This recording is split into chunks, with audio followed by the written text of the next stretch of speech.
सो hi everyone, कैसे हो आप लोग? बढ़िया एकदम। तो आज हम लेकर आए हैं लेक्चर नंबर 12 और इस लेक्चर में हम देखने वाले हैं प्रोजेक्टाइल मोशन। प्रोजेक्टाइल मोशन क्या होता है, इसको हम डिटेल में आज देखेंगे, डिटेल में बात करेंगे, डिटेल में चर्चा करेंगे। ठीक है, तो पहले मैं आपको बढ़िया तरीके से, अच्छे तरीके से आपको समझाऊंगा, एक्सप्लेन करूंगा। हर एक लाइन, हर एक वर्ड, हर एक कॉन्सेप्ट आपके दिमाग में उतार दूंगा। ठीक है, इस चीज की मेरी गारंटी है।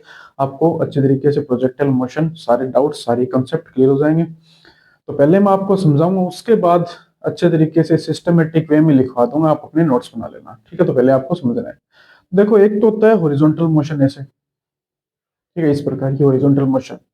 और ये होता है वर्टिकल मोशन।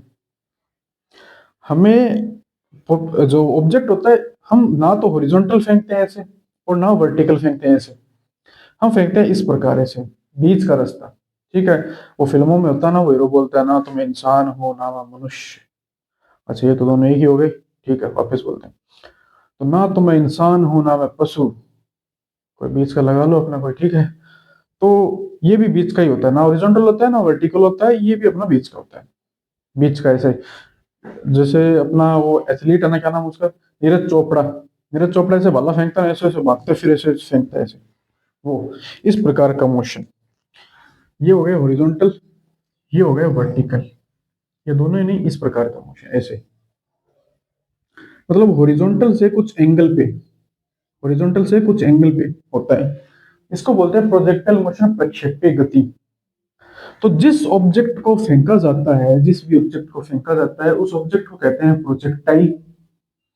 और जिस एंगल से फेंका जाता है, हॉरिजॉन्टल से जिस एंगल पे फेंका जाता है, उसको कहते हैं द एंगल ऑफ प्रोजेक्शन, प्रक्षेपण कोण, प्रोजेक्टाइल एंगल। ठीक है, और इस मोशन को कहते हैं प्रोजेक्टाइल मोशन, प्रक्षेपीय गति। ये चीज समझ में आई? ये है बेसिक प्रोजेक्टाइल मोशन का। अब हम देखने वाले हैं equation of trajectory of the projectile, यानी जो ऑब्जेक्ट है जिसको हम प्रोजेक्टाइल कहते हैं, उसका इक्वेशन ऑफ ट्रेजेक्टरी, उसके पथ का समीकरण क्या होता है वो देखते हैं। चलो,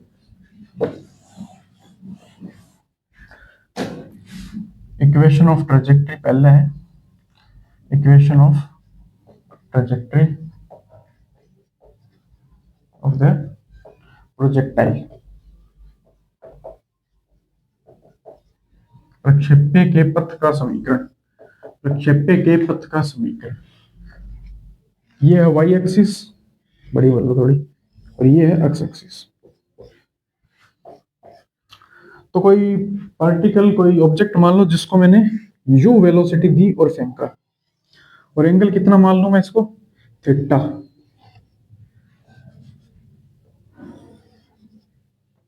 इस प्रकार से मैं एक चीज बताऊं, देखो आपको, इसको मैंने यू वेलोसिटी से फेंका। एक चीज देखो, मैं बताता हूं आपको, जिस वेलोसिटी से मैंने इस ऑब्जेक्ट को फेंका, वो उसी वेलोसिटी से, सेम वेलोसिटी से वापस जब पृथ्वी पर लौटता है, तो सेम उसी वेलोसिटी से वापस नीचे आता है। बताता हूं कैसे आता है।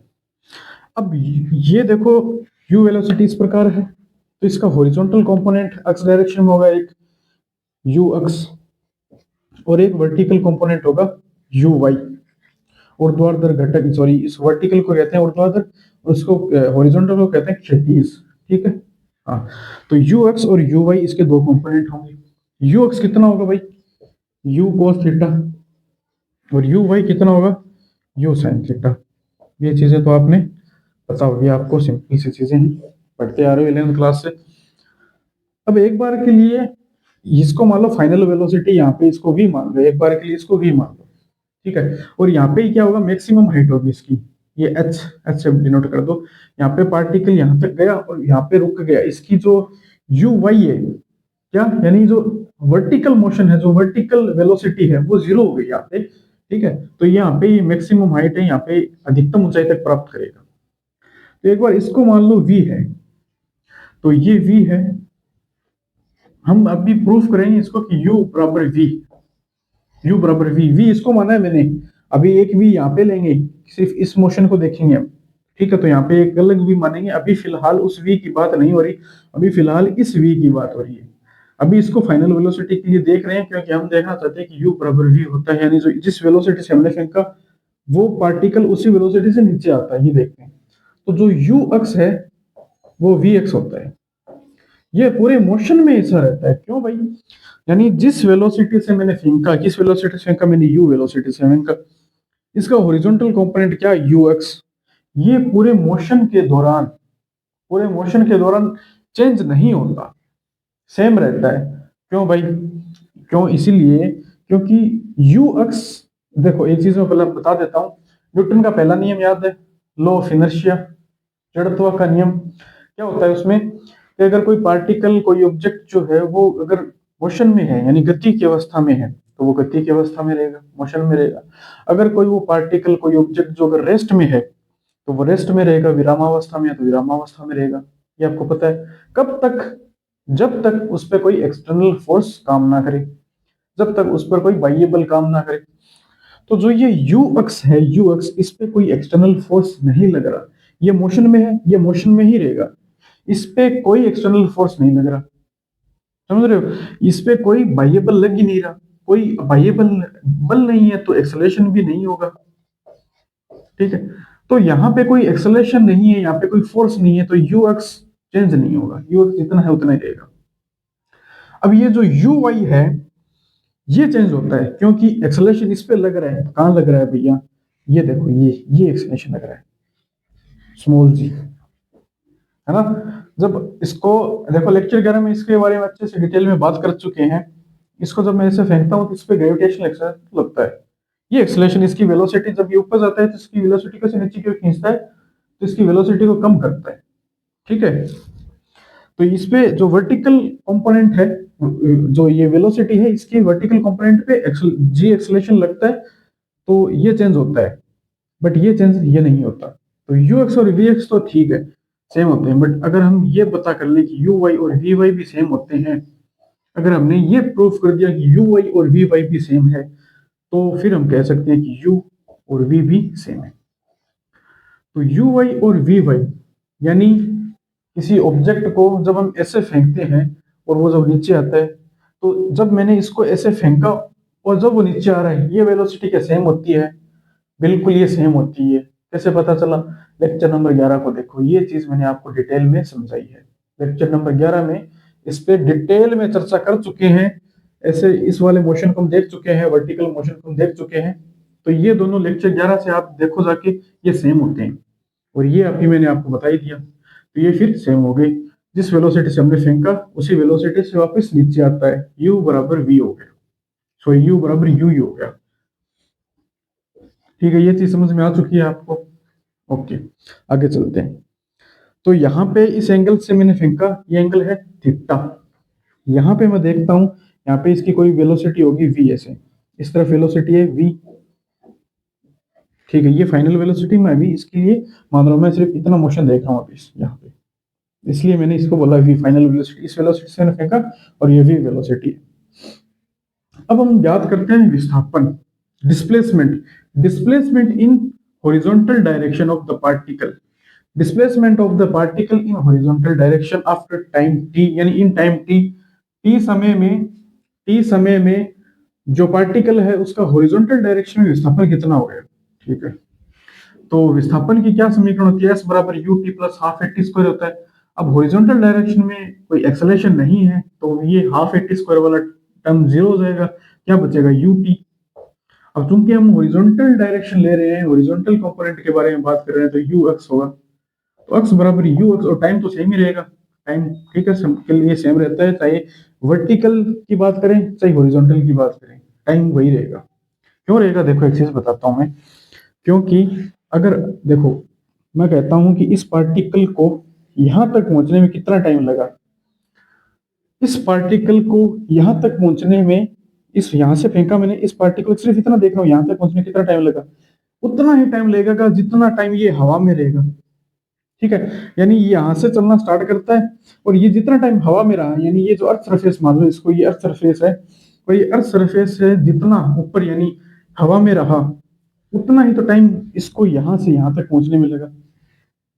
तो ठीक है, तो वाई में जो कंपोनेंट, वर्टिकल में जो कंपोनेंट, वर्टिकल कंपोनेंट है, उसका टाइम देख लो और ये हॉरिजॉन्टल का देख लो, दोनों सेम आएंगे, ठीक है? क्योंकि दोनों मोशन आपस में कनेक्टेड है, ठीक है, दोनों मोशन क्या है, आपस में कनेक्ट है।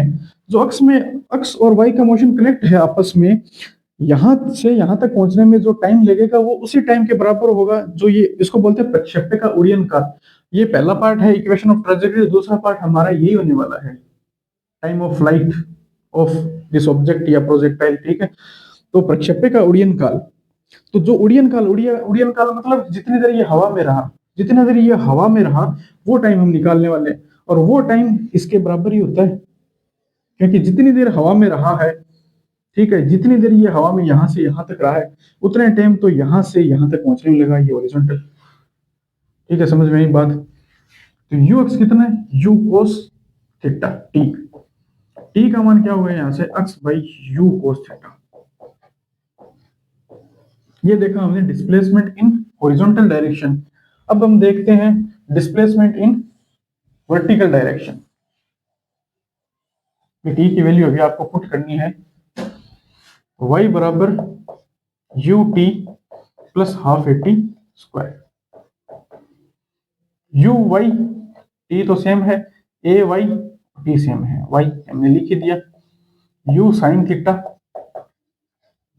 माइनस का साइन लगेगा क्योंकि पार्टिकल ऊपर जा रहा है और ग्रेविटेशनल एक्सेलरेशन नीचे है। माइनस का sign half g t square. ये चीज समझ में आई। यहाँ पे टी मिस कर दिया क्या हमने, ये टी लिखो यहाँ पे। ओके, आगे चलो। यहाँ पे अब इस इक्वेशन में टी की वैल्यू पुट करनी है, कर दो ये put.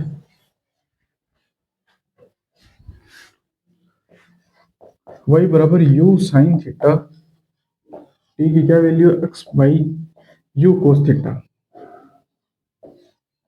T.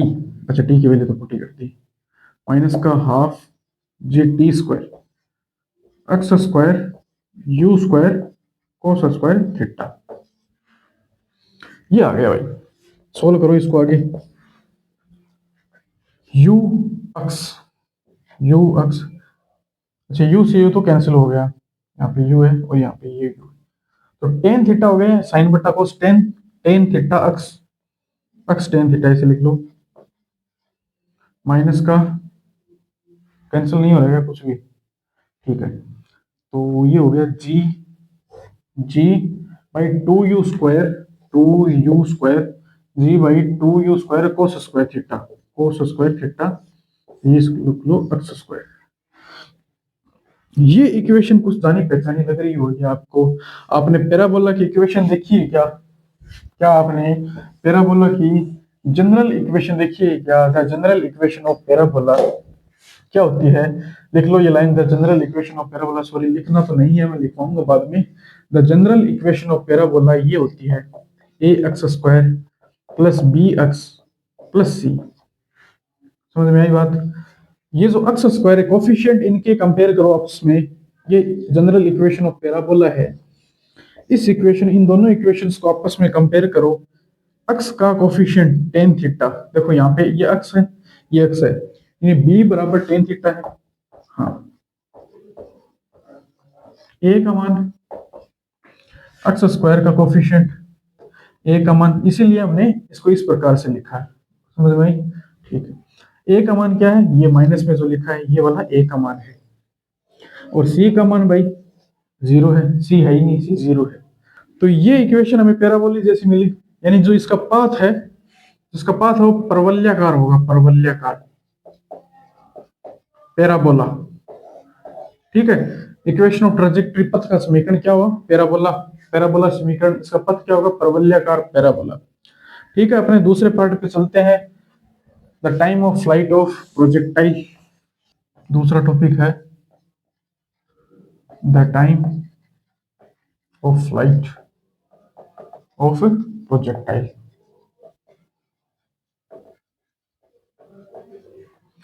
Time of flight of projectile, प्रक्षेप्य का उड़ीयन काल।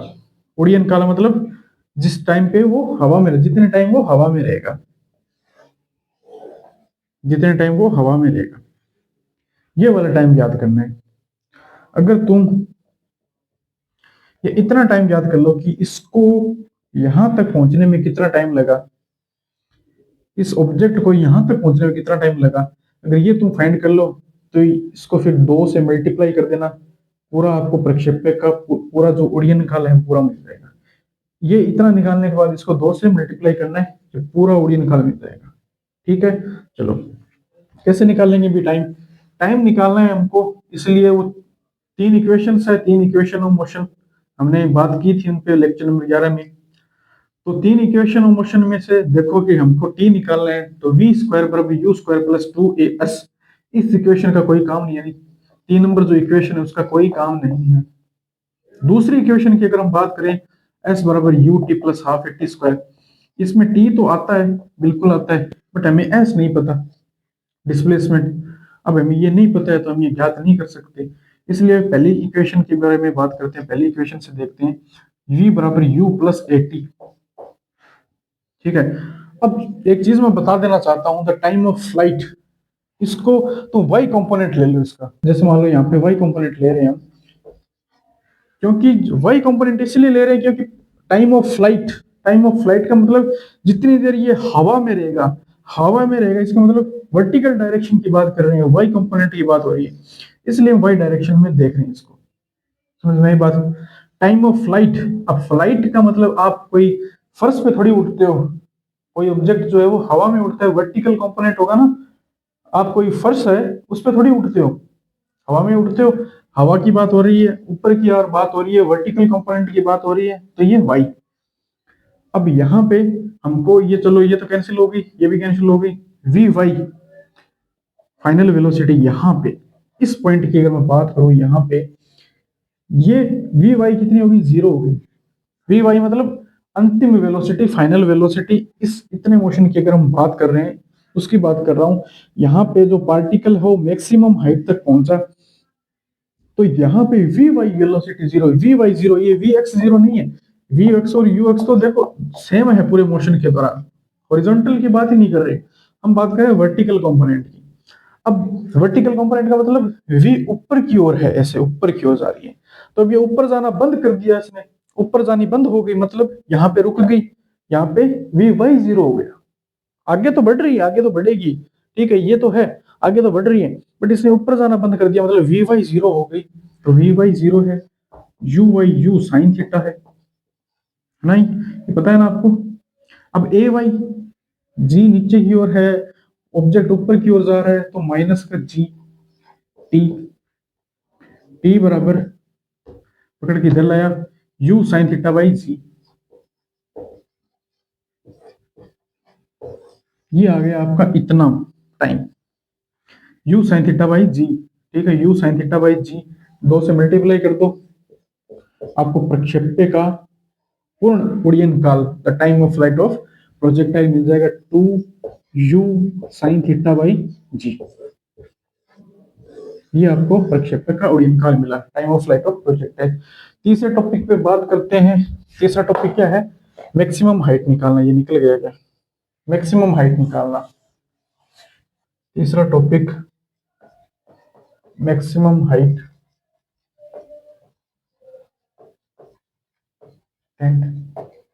Bye the projectile. प्रक्षेप्य द्वारा प्राप्त की गई अधिकतम ऊंचाई।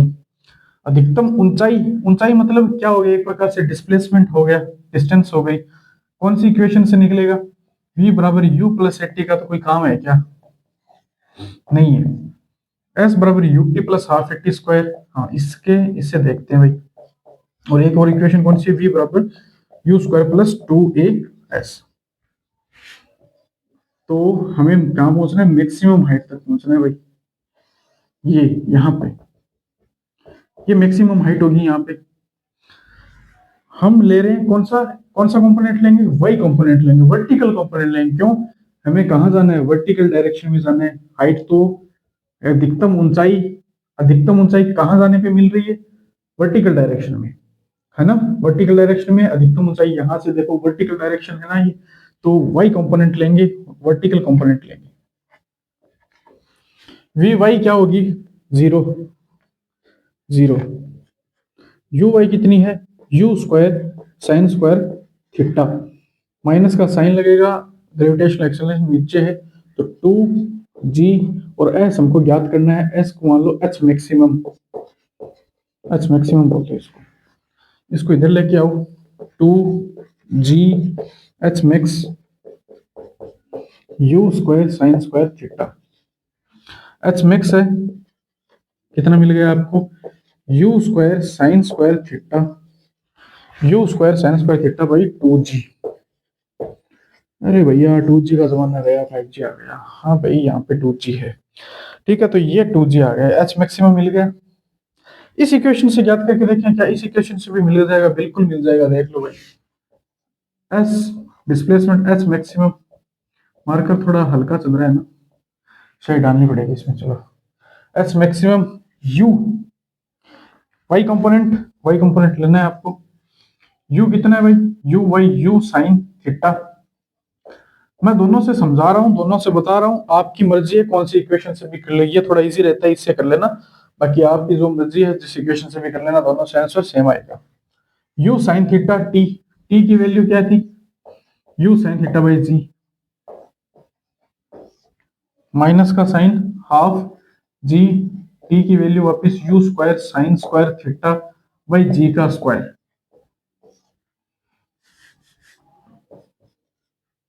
एच मैक्सिमम दिख तो रहा है ना यार, मार्क का थोड़ा है तो लाइट चल रहा है बहुत ही ज्यादा, दिख तो रहा है ना, आई होप दिख रहा होगा, ठीक है। H maximum u square sine square theta, u square sine square theta by g, by g.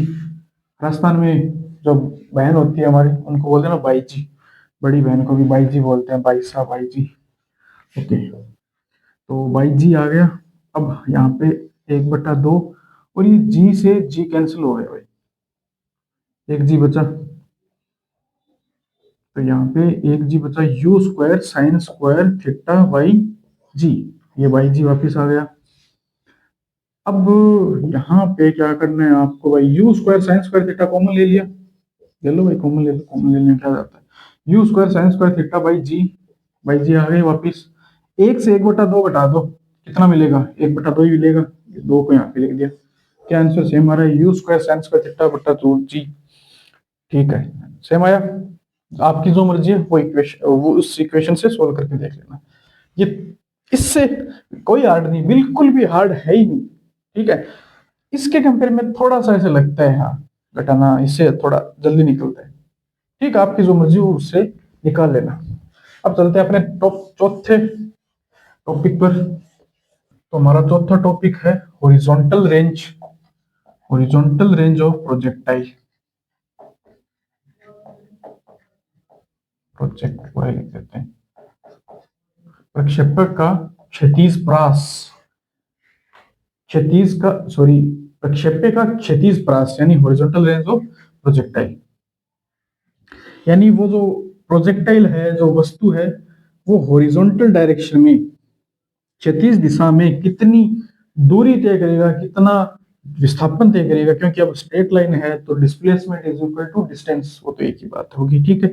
ये चीज आपको पता है क्योंकि ये स्ट्रेट लाइन है ना, ये स्ट्रेट लाइन है तो डिस्टेंस और डिस्प्लेसमेंट दोनों इक्वल हैं, दूरी और विस्थापन बराबर होंगे। किस इक्वेशन से ज्ञात करते हैं भाई, एस बराबर u t plus half a t square. अब एक्सेलरेशन 0 है, क्योंकि अभी हमने देखा था वी एक्स बराबर यू एक्स है, दोनों बराबर हैं पूरे मोशन के दौरान, यू एक्स। अब ए तो 0 हो गया, तो एस बराबर यू का मान you cos theta, t T का मान you sine theta by g. ये यू साइन थीटा बाई जी सिर्फ हाफ का है इतना, ये चीज याद रखना। तो यहाँ पे 2 से मल्टीप्लाई करना होगा, एस बराबर 2 u square, u square 2 u square sine theta cos theta, sine theta cos theta by g, s बराबर 2 sine theta cos theta, formula आपको आता होगा, साइन 2 थीटा होता है ये, बाई जी, बाई जी, आज तो बाई जी आए। तो ये मिल गए हमको क्षैतिज परास हॉरिजॉन्टल रेंज, ठीक है। समझ में आई सारी चीजें। अब मैं सिस्टमेटिक वे में अच्छे तरीके से इज्जत से लिखवा देता हूँ, आप अपने नोट्स बना लो। आपको हेडिंग लगानी है प्रोजेक्टाइल मोशन प्रक्षेप्य गति, फिर उसके नीचे जो इमेज आ रही है वो लाइन लिखनी है, हिंदी और इंग्लिश दोनों में लिख लेना, आपकी जो भी लैंग्वेज है उसमें, आपका जो भी मीडियम है उसमें लिख लेना। फिर पहला टॉपिक है equation of trajectory of the projectile, ये टॉपिक लगाओ। फिर उसके बाद अब जो इमेज आ रही है हिंदी और इंग्लिश दोनों में आ रही होगी, लिख लो उसको, लिख लिया। अब उसके बाद ये डायग्राम बनाओ, डायग्राम बनाने के बाद ये चीजें लिखो, द कंपोनेंट्स ऑफ यू लिख लिया, फिर द कंपोनेंट्स ऑफ वी, ये दोनों लिख लो, डन। और यहाँ पे ये एंगल कितना है, फाई है, ठीक है। यहाँ पे ये जो एंगल है, जैसे इसको माना है ना ये एंगल, इसी प्रकार यहाँ पे भी ये लगा लो फाई। ये नोट करने के बाद फिर एक और इमेज आ रही होगी, उसको नोट करो। उस इमेज में जो लिखा है नोट करने के बाद अब ये वाला नोट कर लो, यहाँ तक नोट कर लो, ठीक है। अब आगे देख लेते हैं। तो ठीक है भाई, ये पहले पार्ट का बचा हुआ पार्ट है, लिखा हुआ है, इसको पॉज करके नोट कर लो। ये सिंपल इंग्लिश है, लिखी हुई है, पता ही है आपको, ठीक है, फिर भी बता देता हूँ। परवलय की सामान्य इक्वेशन है, ये इक्वेशन 3 और समीकरण 3 और 4 को कंपेयर करने पर, और the path of the projectile of the parabola, इस पैराबोला यानी प्रवल्य, सॉरी, प्रक्षेप्य का पथ प्रवल्याकार होता है, प्रक्षेप्य का पथ प्रवल्य होता है, प्रवल्याकार होता है, ठीक है। दूसरा है ये time of flight of projectile, यहाँ पे ये हेडिंग लगा लो, ये हेडिंग लगाने के बाद यहाँ पे इमेज आ रही होगी, ठीक है, इसको नोट कर लो पहले तो, जो भी इसमें लिखा है पहले तो इसको नोट करो, फिर इसको नोट करने के बाद फिर ये वाला नोट कर लो, ठीक है। आगे चलते हैं। तो ये तीसरा part, maximum height attend bye the projectile, ये लाइन यहाँ पे लिखनी है, इस इमेज आ रही होगी आपके सामने, ठीक है, इसको नोट करो। इसको नोट करने के बाद ये नोट कर लो, ठीक है। ये 4 नंबर टॉपिक, ठीक है, इसको नोट कर लो। हो गया आपका कंप्लीट लेक्चर, लेक्चर समाप्त होता है, ठीक है। पढ़ाई करते रहो, खुश रहो, मस्त रहो।